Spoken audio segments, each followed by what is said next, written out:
Quero convidar a todos a pegarem suas Bíblias e a nos acompanhar na leitura da Epístola de Paulo aos Efésios, capítulo 2.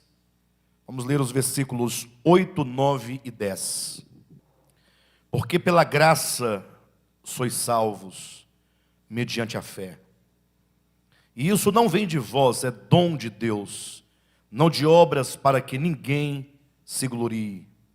Pois somos feitura dele, criados em Cristo Jesus para boas obras, as quais Deus de antemão preparou para que andássemos nelas. Esse texto, ele geralmente é um texto muito conhecido, um texto muito lido, sobretudo em estudos concernentes à salvação. É um texto que serve de muito debate e muito embate com as linhas teológicas que querem defender um modo ou outro de salvação, a linha calvinista e arminiana.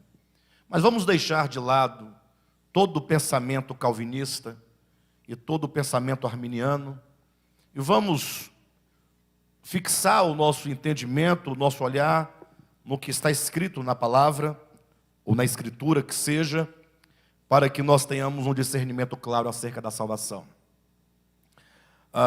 Entenda que o versículo 8, ele começa com um porquê. Ele começa com uma explicação. Nós já estamos estudando há algum tempo, capítulo 2, e os irmãos sabem então qual é o contexto desses versículos.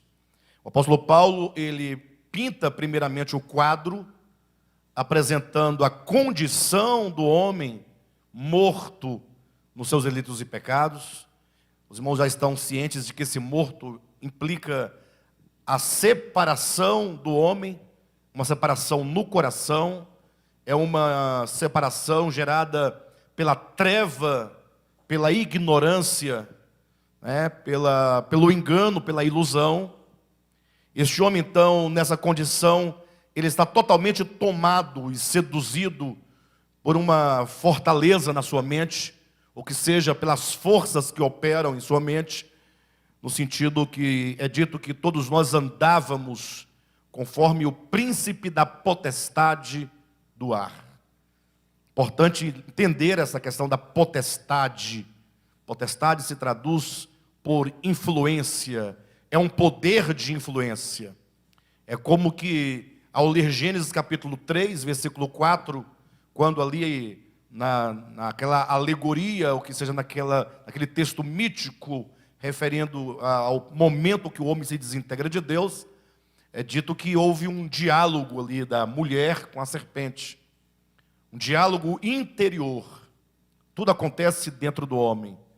Então, nesse diálogo entre a mulher e a serpente, é dito claramente, nós vemos como que a serpente mente, enganando, dizendo, é certo que não morrereis. Então vem esse engano, que agora abre o caminho no coração do homem, para que ele agora decida viver independentemente de Deus. E aí as condições daí em diante são as piores possíveis. Conforme Paulo descreve aqui nos versículos 2 e 3, a condição do coração, da alma, das faculdades do ser do homem. Então o apóstolo Paulo segue, é o contexto, até chegarmos no versículo 8 em diante. Paulo segue então apresentando onde Deus entra na história do homem. Mostrando um Deus rico em misericórdia, mostrando um Deus grande em amor. Ou seja, o apóstolo Paulo agora do outro lado, em contraste com o homem, com a sua condição, ele apresenta um Deus rico, um Deus poderoso, um Deus grande. E a sua grandeza e essa riqueza fala dos seus atributos, daquilo que ele é em sua natureza. Algumas pessoas até entendem, ou me entenderam mal, quando eu digo que Deus não possui absolutamente nada. Aí logo alguém diz, ora, mas não está escrito que do Senhor é a terra e a sua plenitude? Mas veja o contexto em que essas palavras, elas são colocadas.